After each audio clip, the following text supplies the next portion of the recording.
গুগলে আকাম করো কা মোবাইলে, ভালো করার তো মোবাইলে বহুত অপশন আছে, নাই? আজকে গুগলে সার্চ দিবি, ব্রেন নিয়ে সার্চ দে, ইউটিউবে সার্চ দে ব্রেন কি, এই খালি ব্রেন নিয়ে গবেষণা ইউটিউব দেখবি, তোর 1 মাস লাগবে এটা বুঝতে। এবার কাগজ কলমে লিখবি ব্রেনের কতটা অপশন আছে ভেতরে, এগুলো কিভাবে কিভাবে তৈরি, চিকিৎসা বিজ্ঞানীরা সবগুলো ডিটেলস গুলো ভিডিও আকারে দিয়ে দিছে। আকাম দেখো কেন? এগুলো দেখে জ্ঞান বাড়াইতে পারো না? ছাত্র জনতার বৈষম্য বিরোধী আন্দোলনের সফলতার চাঁদ উঠছে ওই সময় যখন আলেম ওলামা মাঠে নামছে ছাত্র নিয়ে। এর আগে সফলতার চাঁদ উঠে নাই। কিন্তু এত সুন্দর বিজয় হওয়ার পরে কোন আলেম বলছে আমাকে ক্ষমতায় নাও? কেউ উপদেষ্টা জানার দরকার নাই, জুলুম করলে খবর আছে, আবার আন্দোলন হবে। আল্লাহ হেদায়াত দান করুন। তোমার লাইনের যুবকটা যদি স্কুলে পড়ে নামাজ পড়ে, তুমি কেন পারো না? তোমার কপাল কেন খারাপ? তোমার মতো যুবক রাস্তায় গাড়ি চালায়, নামাজ ছাড়ে না, বলো তুমি কেন পারো না? তোমার কপালে কার অভিশাপ লাগছে একটু ভাবো রে বাবা। তোমার মতো যুবক র্যাব, আর্মি, পুলিশ, বিডিআর এর চাকরি করে, নামাজ ছাড়ে না, বলো তুমি কেন পারো না? তোমার মতো সন্তান ওসি, ডিসি, এসপি, উকিল, ব্যারিস্টার, ডাক্তার, প্রফেসর, ইঞ্জিনিয়ার, নামাজ পড়ে, দাড়িওয়ালা, ঢাকা বিশ্ববিদ্যালয়ে যাও, জাহাঙ্গীরনগরে যাও, এরকম আরো কলেজে ঘুরো, দেখবা স্কুলে পড়ে কলেজের ছাত্র, বিশ্ববিদ্যালয়ের ছাত্র, মাথায় পাগড়ি লাগানো, লম্বা জামা, লম্বা দাড়ি। কিও তুমি কোন মসজিদের খতিব? বলে না কোন মসজিদে যাব কেমনে, আমি আরবি তো ভালো পারি না। তাহলে এই হালাত কেন? তুমি কোথায় পড়ো? বলে আমি জাহাঙ্গীরনগরে পড়ি, ঢাকা কলেজে পড়ি। তোমার রং কেন এমন? বলে আল্লাহর খাঁটি আলেম যারা তাদের নেক নজর লাগছে। মা বাবা আল্লাহ কেন দিছেন? আখিরাতের কিছু সম্বল সঞ্চয় করার কাজের জন্য। মূলত দুনিয়া কোনো কাজের জন্য না, দুনিয়া আমাদের জন্য না। হাদিসে পাকে নবী বলেন, দুনিয়া নামক গ্রহটার সম্মান যদি মান দাম 1 বিন্দু, বলতে একটা মশার পাখা এই পরিমাণও থাকতো, তো কোনো বেদিনকে আল্লাহ 1 ঢোক পানি পান করার সুযোগ দিতেন না। অর্থাৎ এ দুনিয়ার দাম আল্লাহর কাছে মোটেও নেই। তো দুনিয়ায় পাঠাইলেন কেন?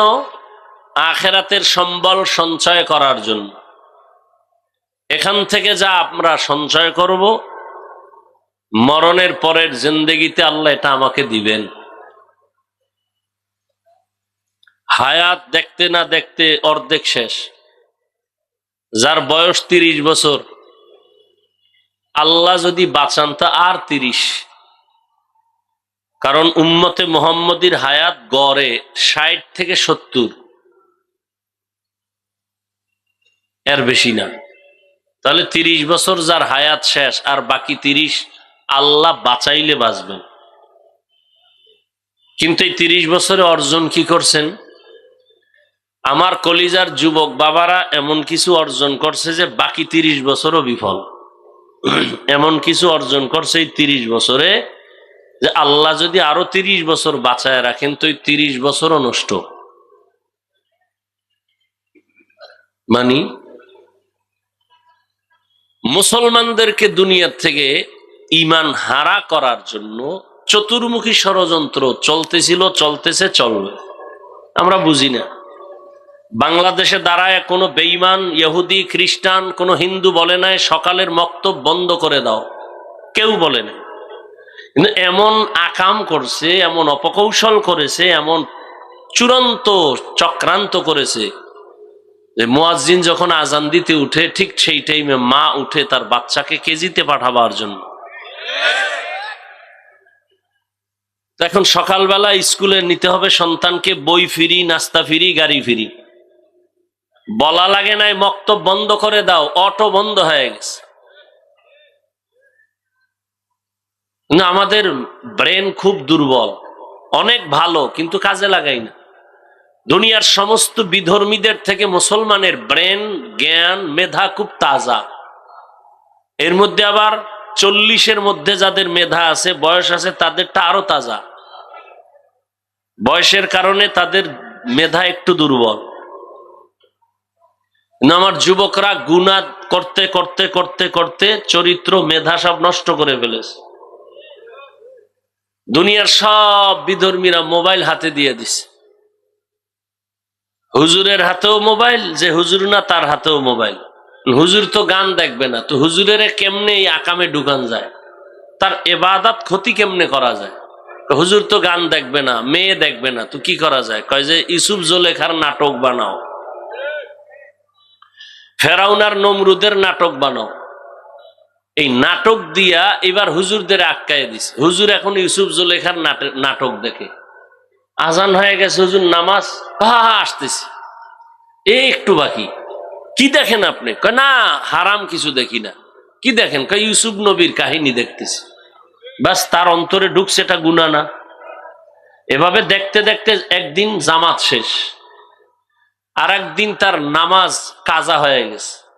এক পর্যায়ে এভাবে নষ্ট হতে হতে সে ঈমান আর আমল থেকে অনেক দূরে। যদি এই হয় আমার হুজুরের হালাত, তা আমার উম্মতের হালাত কি হবে? আমি শুরুতেই বলছি, এই জাতি আর কোনোদিন নবী পাবে না, সাহাবী পাবে না কোনোদিন, আর ওমর ওসমান আলী কোনোদিন, ইম্মায়ে কেরাম, ইমাম বুখারী, ইমাম মুসলিম, ইমাম তিরমিজি পাবে না। এই জাতি ইসলাম চিনবে, আল্লাহ চিনবে, জান্নাত চিনবে আলেম দিয়া। এই জন্য আলেমের উপরে টার্গেট, এদের সম্মান কমাও, এদেরকে বিতর্কিত বানাও। আল্লাহ হেদায়াত দান করুন। আর ক্যামেরা তো ওপেন করাই আছে। হ্যাঁ, একজনে হাত দিছে আমারে সালাম দেওয়ার জন্য, আমি লঙ্গি পিনতেছি, ফট করে হাত দিয়ে ফেলাইছে। এমনকি আমি লঙ্গি ছাইড়ে দিয়ে হাত বাড়ামু, সে তো হাত দিয়ে ফেলাইছে। আর একজনে ফাট করে ছবি তুলে ফেলাইছে। কি হইলো? হুজুর এই ব্যক্তির সাথে মুসাফা করে নাই, অহংকারী। আমার এই বদনামটা ছড়াইলো কে? কোনো হিন্দু, কোনো বেঈমান? আমার ভাই মুসলমান। সেই একটা আবেগে ছবি তুলে ছাইড়ে দিছে। বাস, এবার ট্রল চলতেছে, আলেমদের বদনাম, আলেম ভালো না, অমুক হুজুর খারাপ, অমুক হুজুর খারাপ। এইভাবে দোষ খুঁজলে, গ্রামে একটা কথা বলে আমাদের, কম্বল বাঁচলে কিছুই থাকে না। এরকম দোষ ছাড়া আছে কে? বলেন তো আমার যুবক বাবারা, শিক্ষিতরা, দোষ ছাড়া কে আছে? এভাবে যদি একজন একজন আলেমের দোষ ধরেন, তো ইসলাম আর কই? অমুক আলেম খারাপ, অমুক আলেম খারাপ, অমুক আলেম খারাপ, তার এই দোষ, তার এই দোষ। আমি মাঝে মাঝে বলি, হিংসা কেমন জিনিস? বাড়ির পাশে প্রতিবেশীর ছেলে গরিব, কিন্তু ছেলের মেধা ভালো, পাশের ঘরওয়ালা বড় লোক, এর সহ্য হয় না। একজনে কয়, সাহেব অমুকের ছেলে তো এখন ক্লাস 8-এ উঠে গেছে। দূর, বাদ দাও, ও জীবনে কাজে লাগবে না, ও লেখাপড়া কি করবো, পরীক্ষায় পাশ করতো না। ফাইনাল পরীক্ষার রেজাল্ট যখন বের হয়ে গেছে, খবর পাইছে যে সে golden A plus. Sir golden A plus. বাদ দাও, গোল্ডেন পাইলে কি হবে? ওর জীবনে আর চাকরি হবে না। এক পর্যায়ে লেখাপড়া শেষ করে চাকরিও হয়ে গেছে। স্যার চাকরিও হয়ে গেছে। চাকরি থাকলে কি হবে? বেতন থাকবে না। শুনে না, বেতন হাই স্কেল। কিছুদিন পর কয়, বেতন পাইলে কি হবে? বেশি দিন টিকবে না।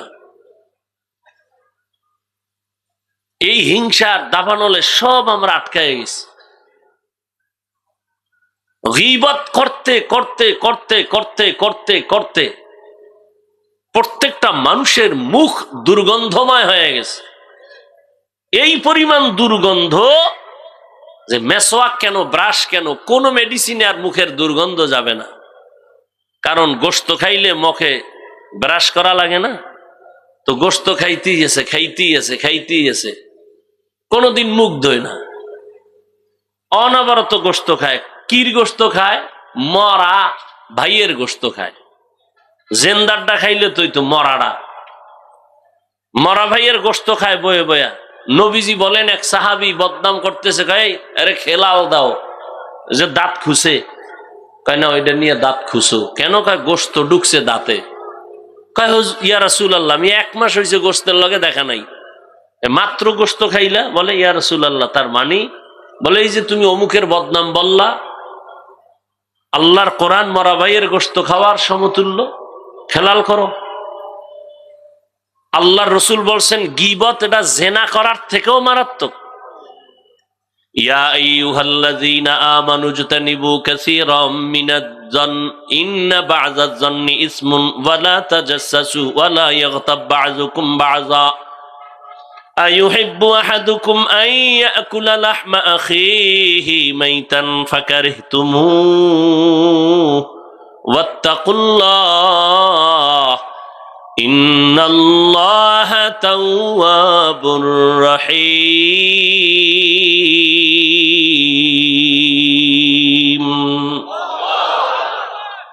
আল্লাহ বলেন, হে মুমিন, তোমরা খারাপ ধারণা থেকে নিজেকে বাঁচাও। এমন কিছু খারাপ ধারণা মানুষকে চূড়ান্ত গুনাহের রাস্তায় নিয়ে যায়। আল্লাহ নিজে বলেন, এই মুমিন, তোমরা কি পছন্দ করো তোমাদের মরা ভাইয়ের গোশত খাবা? আল্লাহ বলেন নিজেই, ফাকারিহতুমুহ, না তোমরা পছন্দ করো না তো আত্তাকুল্লাহ, আমি আল্লাহকে ভয় কর। আমি আল্লাহর ভয় অন্তরে জমা করে গীবত থেকে নিজেকে বাঁচাও। প্রত্যেকটা মুহূর্ত গীবতে আমরা পেঁচায় গেছি, ঘরের মধ্যে, বাইরে, দোকানে, রিকশায়, গাড়িতে, অল টাইম গীবত। মারাত্মক কবিরা গুনাহ। শুধু কি তাই, গীবতের মারাত্মক একটা ক্ষতি হলো যে ব্যক্তি যার গীবত করে তার গুনাহ তার আমলনামায় চলে আসে। না, মারাত্মক একটা ক্ষতি। ভাই, নিজের গুনাহ মাফ করাইতে পারি না, বদনাম বইলা আর একজনের গুনাহ নিজের কাঁধে নিতেছি। মুসলমান হিসেবে তো একটু চিন্তা করা উচিত। ইয়া আইয়ুহাল্লাযীনা আমানুত্তাকুল্লাহা ওয়াল তানজুর নাফসুম মা কদ্দামাত লিগাদিন ওয়াত্তাকুল্লাহ। আল্লাহ বলেন, হে মুমিন, তোমার হায়াতের সীমানা বাধা নাই, তবে মরণের সীমানা আমি আল্লাহ দিয়ে দিয়েছি। কোন দিন তোমার মরণ হবে আমি আল্লাহ লিখেছি। বাঁচার কোন সিদ্ধান্ত নাই রে গোলাম। একদিন আমার দরবারে আসতেই হবে। কি নিয়ে আসবা, কি রেখে আসবা, চিন্তা করো, হিসাব মিলাও। এরে নবীর উম্মত আশিক, আল্লাহ পাক রব্বুল আলামিন বলেন, আখিরাতের চিন্তা অন্তরে নিয়ে যদি কোনো আমল করতে চাও, আল্লাহর ভয় তাকওয়া অর্জন করা ছাড়া এটা সম্ভব হবে না। এজন্য আল্লাহ কোরআন নাজিলের শুরুতেও বলেন তাকওয়া, কোরআনের শেষেও বলেন তাকওয়া। যালিকাল কিতাবু লা রাইবা ফীহি হুদাল লিল মুত্তাকিন। আল্লাহ বলেন, আমি কোরআন অবতীর্ণ করেছি একমাত্র মুত্তাকি যারা তাকওয়াওয়ালা তাদের হেদায়াতের জন্য। যাদের মধ্যে আল্লাহর ভয় নাই তাদেরকে কোরআন হেদায়াত করবে না। কোরআন নাজিলের শেষ আল্লাহ তাকওয়ার বয়ান করেন, ওয়াত্তাকু ইয়াওমান তুরজাউনা ফীহি ইলাল্লাহ। ভয় করো ওই দিন সব মানুষ যখন আল্লাহর আদালতে ফিরে যাবে, প্রত্যাবর্তন করবে, পালানোর কোনো সুযোগ হবে না। আল্লাহ বলেন, ওই দিনের ভয় কর। আজকে দুনিয়াতে যতই বাহাদুরি করো, দুনিয়াই তো বাহাদুরি টিকে না। অনেকে টাকার বাহাদুরি করে, ক্ষমতার বাহাদুরি করে, দুনিয়াই তার বাহাদুরি টিকাইতে পারে না। হাসরে কেমনে টিকবে? দুনিয়াই টিকে না। টাকার মাস্তানি, আজ ব্যাংকে কোটি টাকা জমা আছে কিন্তু নিজের বংশের কেউ ভোগ করতে পারলো না। এই টাকার বাহাদুরি করে কি লাভ? আমি প্রায় সময় বলি, নাম বলি না, কারণ নাম বললেই তো গীবত হয়ে যাবে। তবে হ্যাঁ, কয়েক কারণে গীবত হারাম, হারাম, হারাম। আল্লাহর কোরআন বলে গীবত হারাম, রহমতের নবী বলেন গীবত হারাম। কিন্তু সব গীবতের মধ্য দিয়ে কয়েকটা কারণে গীবত করা লাগবে, গীবত করলে সওয়াব হবে। কয়েকটা কারণের এক কারণ, যদি কেউ ইসলামের ক্ষতি করতে চায় আর যদি উম্মতেরা সেটা অনুভব করতে না পারে, যারা ক্ষতি করবে তাদের নাম নিশানা নিয়া মানুষকে সতর্ক করলে গীবত হবে, গীবত করলেও সওয়াব ইসলামের স্বার্থে, ব্যক্তি স্বার্থে না, ইসলামের স্বার্থে। আল্লাহর বান্দা টাকার অভাব নাই, কয়েক ভাই মিলে টাকার পাহাড় গড়ল। মনে হয় যেন তাদের টাকায় বাংলাদেশ জিন্দা হয়, তাদের টাকায় সরকার চলে। কিন্তু কপাল বড় খারাপ, এত টাকাওয়ালা কয়েক ভাই এমন অন্যায়ের রাস্তায় চলে গেল। মা কয়েকদিন আগে মারা গেছে, এক ভাইও মায়ের জানাজায় উপস্থিত হতে পারে নাই। এই টাকা, এই বাহাদুরি করে কি লাভ হবে যে মায়ের জানাজায় যেতে পারলো না? কেন? চাইলে পারতো, যায় না কেন? যে জানাজায় গেলে মাইর খাইব, ভিডা খাইব। এই পরিমাণ তাদের চরিত্র ভালো। আল্লাহ হেদায়াত দান করুন। এরে আল্লাহর আশিক, আল্লাহ তাআলা দুনিয়া আমাদের পাঠাইছেন আখিরাতের সম্বল সঞ্চয় করো। দুনিয়া নামক গ্রহটার কোনো মূল্য নাই। বিউটি পার্লারে গিয়ে অনেক কালো মানুষ সাদা হয়ে গেছে, এই সাদা দেইখা পাগল হইও না। অনেক কালো মানুষও সাদা হইয়া বিবাহের সিঁড়িতে বসে। বোকা অনেকে বুঝে না, কিছুক্ষণ পর চেহারায় রৌদ্র লাগে, পানি লাগে, আর সাদা থাকে না, সুন্দর থাকে না। দুনিয়া নামক এই সুন্দর বিউটি পার্লারের মতোই দেখা যায়। চক্ষু দুইটা বন্ধ হয়ে যাবে। তোমার আমার আপন যারা তোমার আমার নিজের গায়ের জামা কাপড় খুলিয়া রেখে তিনটা সাদা কাফনের প্যাকেট বানায় কবরে পৌঁছায় দিবে। এতদিন আমার ডানে বামে কত ভক্ত, কত আপন, একটু যদি মরিয়া যাই জীবনে কেউ আর নাম নিবে না। মোবাইলে নাম্বার থাকলেও তা ডিলিট করে ফেলবে। আজকে আমি বলি আমার ঘড়ি, আমি মইরা গেলে ঘড়িটা আর একজনে হাতে দিয়ে বলবে এটা আমার। আমার মোবাইল একজনে টেলিফোন করবে, হাফিজ ভাই কোথায়? আমি মইরা গেছি জানে নাই, আর একজনে টেলিফোন ধইরা বলবে কারে দিছো? কয় হাফিজ। কয় হাফিজের মোবাইল নেটা আমার মোবাইল। তাহলে আমার আমার যাই বলো, কিছুই তো কিন্তু তোমার আমার না। এমন কি চিন্তা করে দেখলাম মরণের জায়গা যে কবর, এটাও তো আমার না। এরে আল্লাহর গোলাম, দুনিয়ায় তোমার কাজ একটা, আখিরাতের বাজার করো। দুপুর বেলা ঘরের মধ্যে মেহমান আসবে, খানা খাইবা, কি পাক হবে? ম্যাডাম বলে তাড়াতাড়ি কোম্পানিগঞ্জ বাজারে যাও, মুরাদনগরে যাও, মাধবপুরে যাও, কসবা যাও, বাজার করে নিয়ে আসো। দুপুরে মেহমান আসবে। আপনি বাজারে চলে গেলেন, বাজারে গিয়া ইলিশ মাছ কিনলেন, রুই মাছ কিনলেন, গুড়া মাছ কিনলেন, অনেক তরি তরকারি কিনিয়া বাসায় দিলেন, রান্না হয়ে গেল। এবার খাইতে বসিয়া যদি বলেন আমি ইলিশ খাবো না, রুই খাবো না, আমার এই রূপ চাঁদা দাও, বিবি বলবে তুমি কিনিয়া যা আনছো তাই দিতে পারবো। হাজারবার চাইয়া ঝগড়া করতে পারবা, রূপচাঁদা মাছ আমি তোমাকে দিতে পারবো না, কারণ তুমি আনো নাই, চাইলেও দেওয়া সম্ভব না।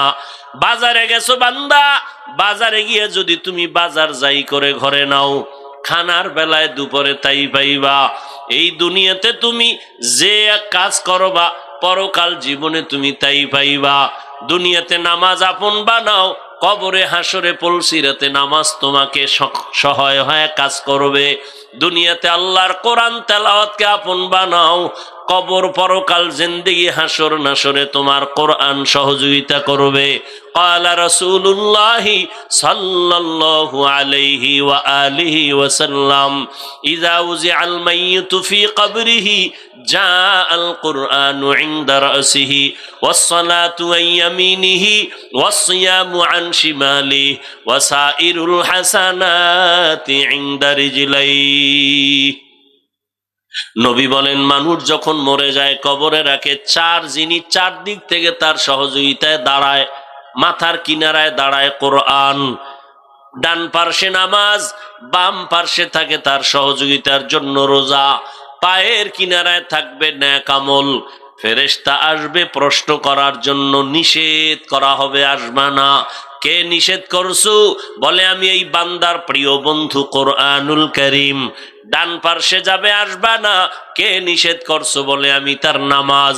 বাম পার্শ্বে যাবে আসবা না, কে নিষেধ করলা? বলে আমি এই বান্দার বন্ধু রোজা। পায়ের কিনারায় যাবে বলবে আসবা না, কে? বলে যাবতীয় নেক আমল, মেসওয়াকের আমল, দস্তরখানের আমল। আল্লাহর নবী বলেন ওই কবর তখন বান্দার জন্য জান্নাতের বিছানার ব্যবস্থা হয়ে যাবে। ও আল্লাহর বান্দারা, অনেকে তো কবরের আযাব বিশ্বাস করে না, শুধু করেই না, আযাব নাই বলিয়া বহু বয়ান ইউটিউবে ছাড়তেছে পর্ব আকারে। কবরে কোনো আযাব হবে না। চরমনাইর সৈয়দ ইসহাক রহমাতুল্লাহ আলাই তিনি বলতেন, বাবা কবরে যদি আযাব না হয়, ধন্যবাদ, আমিও পেরেশান মুক্ত, তুমিও পেরেশান মুক্ত, কোনো টেনশন নেই।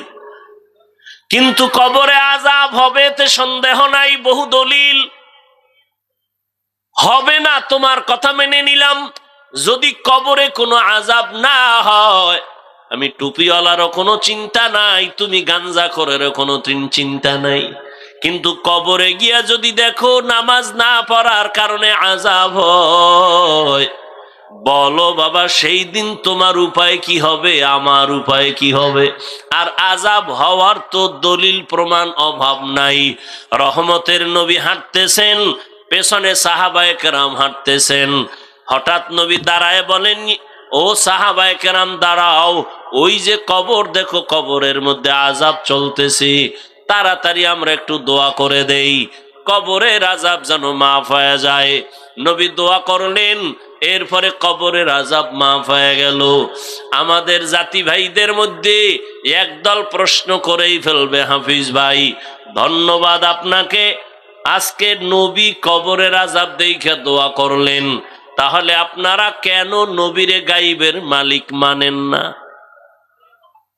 নবী যদি গাইব নাই জানে, কবরের আযাব দেখলেন কিভাবে? প্রশ্নকারীরা আছে না, এ নিয়ে কিলাকিলি করবে, তো নামাজ পড়বে না। তুমি নামাজ নাই, রোজা নাই, হালাল হারামের ভেদাভেদ নাই, তোমার এই সমস্ত বিষয় নিয়ে তর্ক করার তো কোনো সুযোগই নাই, অধিকারই নাই। একটা মুসলমানের সব থেকে বড় পরিচয় নামাজ।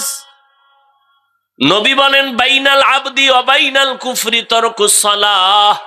বেঈমান আর মুমিনের ব্যবধান হলো নামাজ। বেঈমান নামাজ পড়ে না, মুমিনেরা নামাজ ছাড়ে না। আল্লাহ বলেন, বান্দা দুনিয়াতে তোরে পাঠাইলাম, আখিরাতের সম্বল অর্জন কর।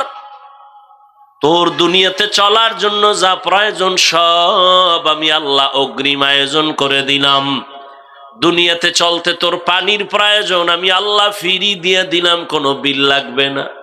দোকান থেকে এক বোতল মাম কিনতে যাও, আধা লিটার 15 টাকা 20 টাকা তোমার টাকা নিতে হবে। আমার আল্লাহর দেওয়া পানি কি পরিমাণ ফ্রি ভোগ করেছো, কয় টাকা বিল দিয়েছো? ও বান্দা, আল্লাহ বলেন দুনিয়াতে চলতে তোমার প্রয়োজন আলো, আমি আল্লাহ সূর্য দিয়া চাঁদ দিয়া ফ্রি ভাবে তোমার আলো সার্ভিস দিয়া দিলাম, কোনো বিল চাই নাই। দুনিয়াতে চলতে তোমার বাতাসের প্রয়োজন, আমি ফ্রি করে দিলাম, কোনো বিল লাগবে না। ও বান্দা, তোমার চলার জন্য রাস্তার প্রয়োজন দিলাম, খানার প্রয়োজন তাও আয়োজন করলাম। আমি আল্লাহ গর্তের পিপিলিকেরও খানা দেই, নদীর মাছেরও খানা আমি দেই, উড়ন্ত পাখির খানা দেই, জঙ্গলের প্রাণীর খানাও আমি দেই। বান্দা, তোর খানা কেন আমি দিব না? বরং সারা দুনিয়ার যত প্রাণীরে খানা দেই, সব থেকে প্রিয় খানা এবং হালাল পিওর খানা তোমার জন্য আমি ব্যবস্থা করেছি। মানুষের খানা এত সুস্বাদু, এত পিওর এবং কাবার করে দিয়েছেন যেন নষ্ট না হয়। তুমি ভাত খাবা, চালের দরকার, কাবার লাগায় দিছেন। তুমি রুটি খাবা, গমের দরকার, কাবার দিয়ে দিছেন। তুমি যে কোনো ফল খাও, কাবার থেকে ছুটায় এরপরে খাও, সবগুলো কাবারে আটকায় দিছেন। তোমার জন্য আল্লাহ সব করলেন। বলো গোলাম, তুমি আল্লাহর জিন্দেগির জন্য, পরকালের জন্য আল্লাহর মহব্বতে কি করেছো? সারা রাত একটা কুকুরের দিকে তাকাইয়া দেখো, মালিকের বাড়ি পাহারা দেয় সারাটা রাত, কোনদিন মালিকের সাথে কুকুর বেয়াদবি করে না। একটু বলবানি রে যুবক বাবা, ওই কুকুর সারা রাত পাহারা দিয়ে বেতন কত পায়? 1 টাকাও বেতন নাই, বরং লাথি আর গালাগালি পায়। আজও পর্যন্ত কোনো প্রমাণ কেউ দিতে পারবা না যে কুকুর মালিকের সাথে বেয়াদবি করেছে।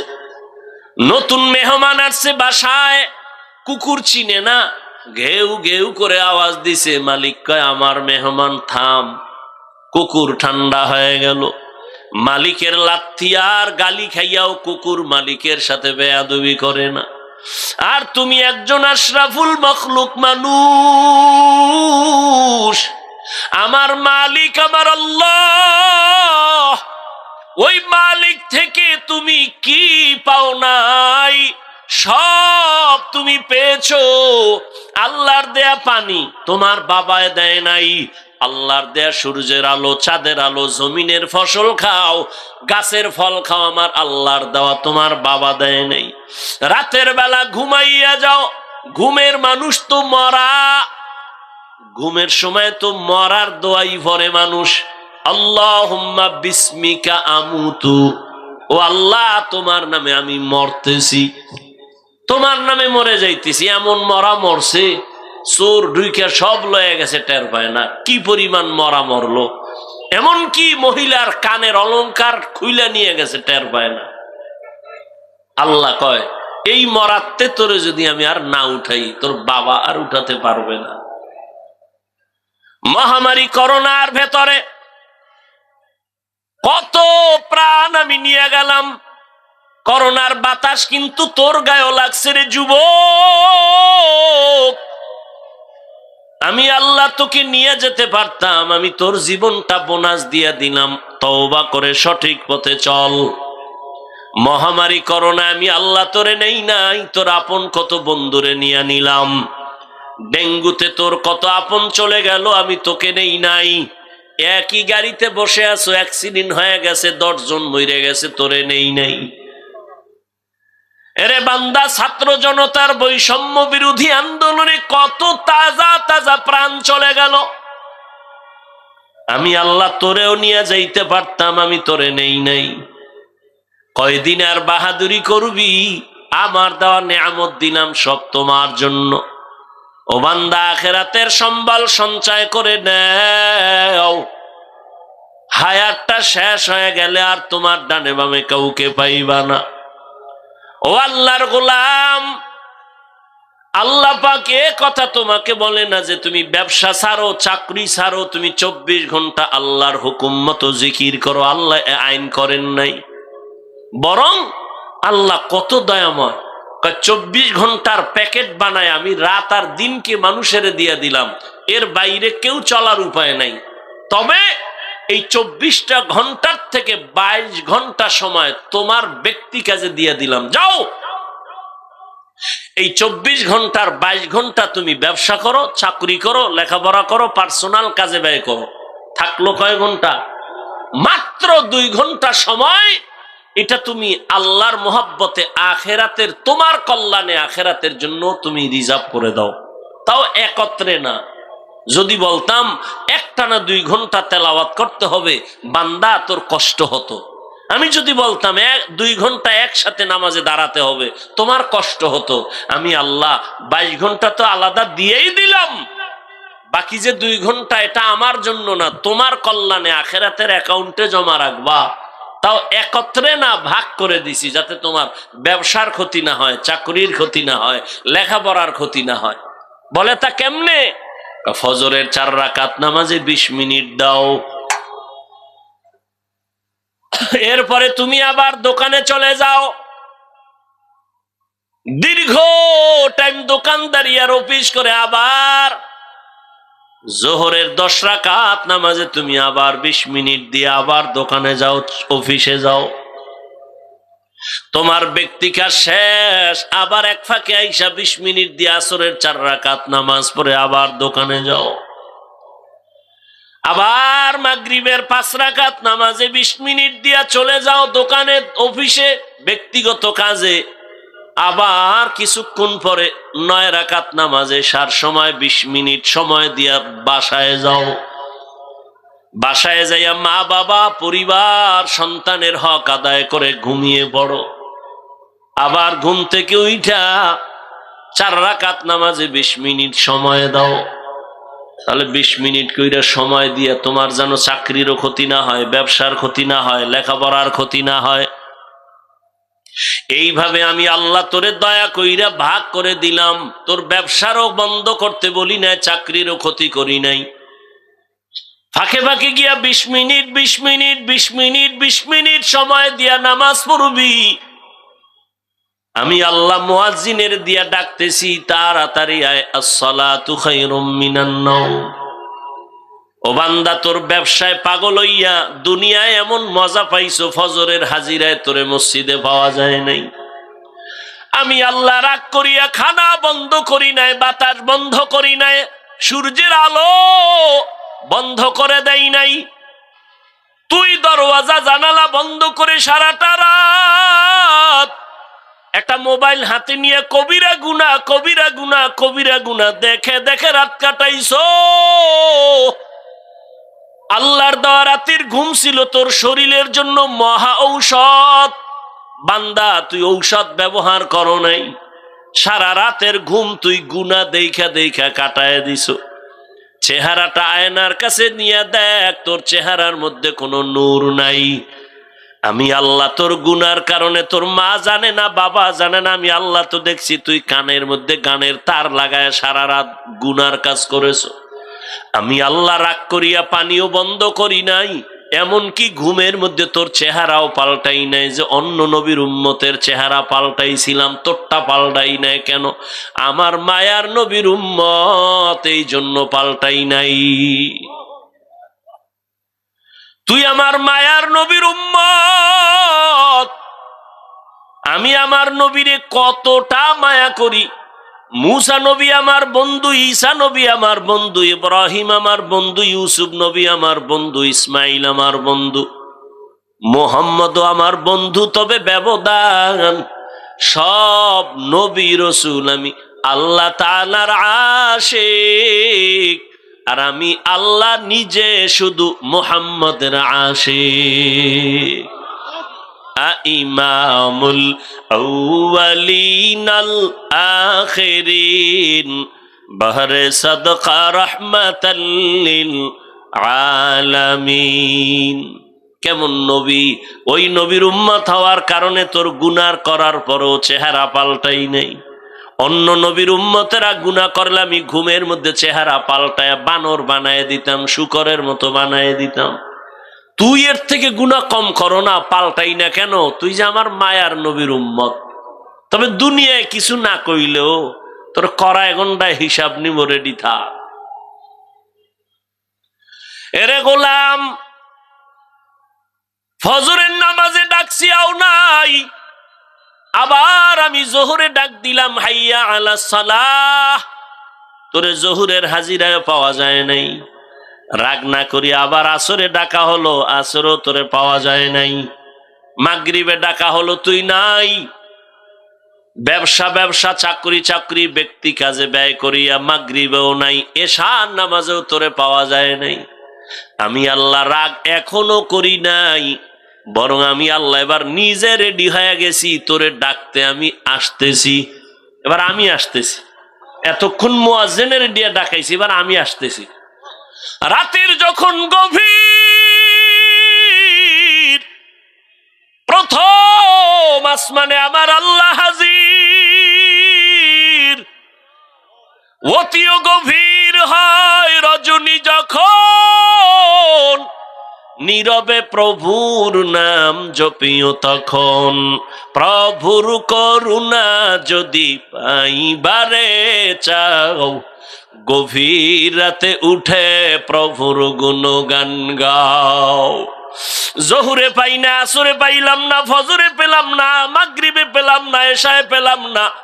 এখন আমি আল্লাহর সিয়ায় আমি আল্লাহ নিজে আইসা ডাকতেছি, আলা মিন মুস্তাগফিরিন ফাগফির লাহ, উদউনি আস্তাজিব লাকুম। বান্দা তুই আর কত ঘুমাবি? নীরব টাইমে তোর একটু ডাকতে আসছি, ওইটা আমারে আল্লাহ বইলে একবার ডাক দে। নদীর মাছও ঘুমায়, পাখিরাও ঘুমায়, জঙ্গলের প্রাণী ঘুমায়, আমি আল্লাহ ফাঁকে আইসা ডাকি, বান্দা একবার আমি আল্লাহরে ডাক দাও। একটা বাসায় যাইয়া রাত্র 12টায় দরজা ধাক্কাবি, কেউ খুলবে না, মোবাইলে রিং দিবি, রিসিভ হবে না। মাও ঘুমায়, বাবাও ঘুমায়, খুব খেয়াল করিও, সব ঘুম, মনে হয় মরে গেছে। এত দরজার উপরে ধাক্কা, আওয়াজ নাই, এমন মরামর্শ। কিন্তু তোর আম্মাজানের পাশে একটা বাচ্চা আছে, 8 মাস 9 মাস 11 মাসের বাচ্চা ঘুমায়।